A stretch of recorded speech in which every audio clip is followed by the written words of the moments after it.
So good.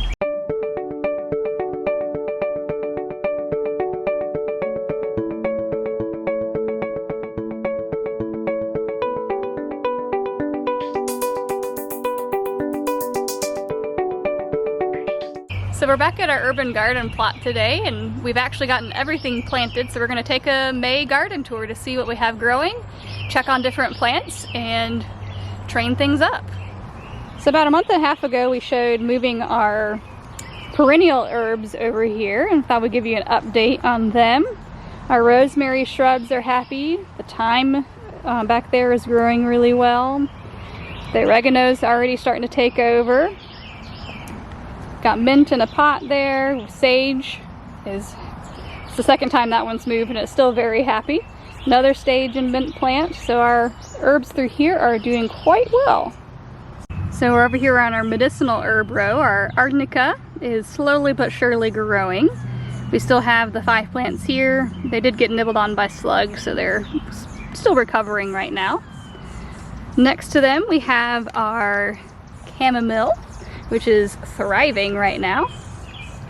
And we have our lavender growing next to them. I'm so surprised it actually grew from seed this year. We've never had success before, so we're excited to start growing our own hedge of lavender. Then for a little bit of beauty and pollinator attraction, we have some black-eyed Susans that also survived the slugs and are slowly growing back for us. And next to them we have some more echinacea plants. The ones at our house are starting to flower and are doing really well, so we're looking forward to having some over here too. Our bachelor buttons have popped right up, and so have the ants. They have joined the bachelor button colony, so we'll have to move them along to a different section of the garden soon. We also have the first little patch of zinnias here, and our second patch is right across the mulch path. And they're very happy. I'm very excited of how well they're doing. They're the Queen Lime series, so the blush, the red, and the green. So I'm very excited to have all 3 varieties of Queen Lime growing this year. And our yarrow plants are doing quite well. They also had an ant colony move in on that front one, so we'll probably pour some water through there trying to get them to shift. And then this is our feverfew. Very curious to learn how to use this medicinally. Next to that we have lots of beautiful calendula. I'm very excited about this one this year. We grew it in our backyard last year and it was very shady, so it didn't grow the best. Look at that, even we have a blossom on our calendula already coming along. And last we have our marshmallow that we're growing through the root. We won't be harvesting any root obviously this year as it gets established, but in a couple of years we'll be harvesting that, and it's great for the digestive system and your lungs. And look how tall our elderberries are getting. It is absolutely incredible to see the type of growth we've gotten this year, and to have some nice buds starting to form as well. So hopefully we'll have some fresh elderberries later this season. So this is our giant celery patch, of which we planted last spring actually. It's starting to go to flower, which we actually like because we'll let the seeds fully develop and save those seeds for different culinary purposes. We recently dehydrated some leaves, and you can also use the stalks as well, so everything is usable. Look at these potatoes! They're like a massive jungle. Do we need to mound them again? That's a good question. I do see them starting to flower, which is about the time when you're supposed to slow down with the mounding. And once the flowers drop, that's when you can start harvesting a couple potatoes for your early potatoes. But it's not until you have the leaves starting to yellow significantly that you want to harvest the full crop. So I guess we don't need to mound anymore, do we? No, I think we're good. The garlic here is starting to yellow nicely. I think it's about when 75% of the leaves are starting to drop and yellow at the tips. That's when it's time to start harvesting. So hopefully within the next couple of weeks we will be ready to pull some of these up. All right, our squash over here is starting to come up. This one over here is our winter luxury pumpkin, I believe, coming up. We planted some of the old seed that was overpacked due to low germination, and I don't see any of it popping up, so not surprised there.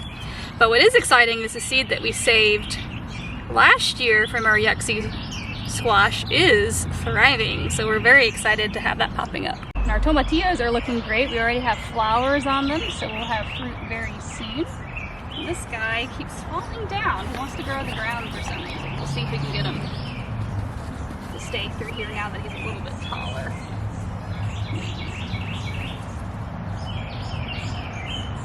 We'll see if it grows upright. Actually, look at that. We have our first tomatillo. Ooh, it's actually forming pretty good in there. Wow. Won't be long and we'll have our first one.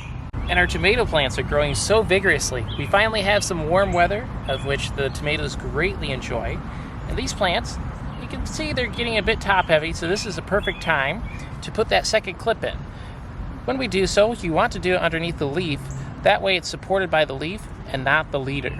Because if your leader stem ends up breaking, then you'll still get production, but it'll have to struggle and put out another sucker in order to produce.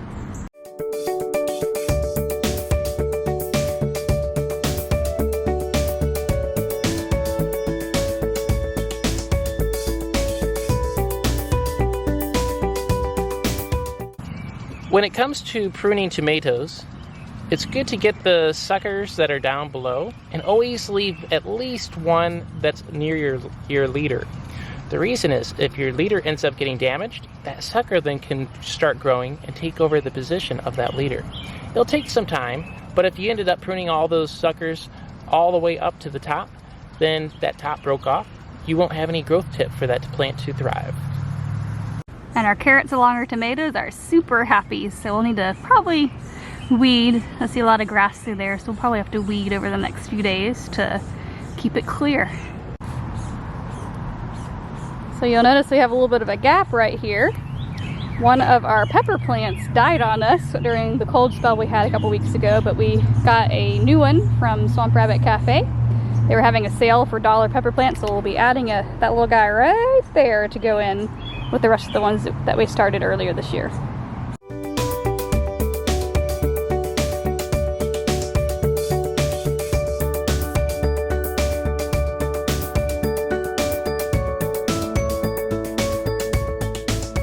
Also, some of our wildflower pollinator mix that we planted last year came back, and we've been enjoying some of these on our dining room table and just out here in the field. A couple of onions. They're starting to bulb a little bit. That is so exciting. Look at that. Actually, no, look at that one. Look at that onion. It's the biggest one I've ever grown. That's exciting. What did we plant there? Cowpeas. Cowpeas. Looks like I need to move the stick from this guy. Put him a little close. There we go. We won't step on him now. And the cucumbers are growing spectacularly well. We're getting our second set of true leaves here, so it won't be long, and we'll start to see some runners as it tries to catch the string. So as those grow, just give it a little bit of help to get to that first trunk, but then after that, they'll be able to grow on their own and hopefully yield quite bountifully for us. One of our volunteer beans has decided to join the cucumber trellis. Look at that, it's already a third of the way up. Look! My sunflower is blooming, my volunteer one. So pretty. It's got a couple other ones, so it's one of the multi-headed varieties. Popcorn is growing great. We definitely need to wire weed to get some of that grass down, and we'll probably replant some in between the areas where some of the seed did not germinate. But it's also at this stage of which you want to side dress the plants with nitrogen in particular, as corn loves nitrogen.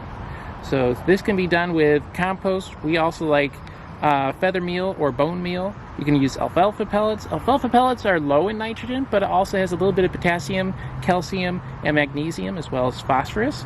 But another tool that is helpful to use is foliar spray. So coming up shortly, we'll give you a tour of how we do that on our crops. Well, along here, the bush bean that we had some old seed for did not germinate very well. We have a bean about every 3 feet, which is a little bit far spacing for a bush bean. But our climbing pole beans are doing great. We have our purple potted ones along this half here. And then over here we have the old homestead green potted beans. So they are doing well, and they'll keep us in beans even if the bush beans don't grow as vigorously. Now along this side, our bush black beans that we have on the inside of the trellis are thriving. And on the outside we have the Cherokee Trail tier beans, so we'll have 2 varieties of black beans growing, and they are both thriving, so we'll have plenty of drying beans this season. And our borage plant here is blooming like crazy.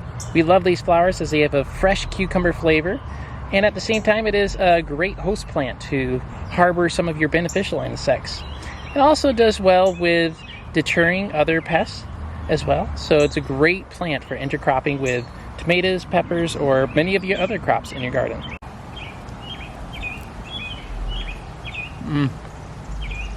So good. Well, we thought we had planted like 6 varieties of basil, but turns out we planted a whole bunch of holy basil, which smells amazing. But it was not the culinary basil that we thought we had planted, so we got a few starter plants. We had planted the purple variety, but we had some starter plants that we planted over on the other side of the trellis to go with our tomatoes. And our 2 nasturtium plants are also doing pretty well through here, so we'll see how they continue growing. And our okra popped up as well, so I think everything is growing in our garden now. Well, we hope you enjoyed a tour of the cottage farmstead plot this evening. If you want to keep up with our garden for the rest of the growing season, you can subscribe by clicking the button below. See you next time.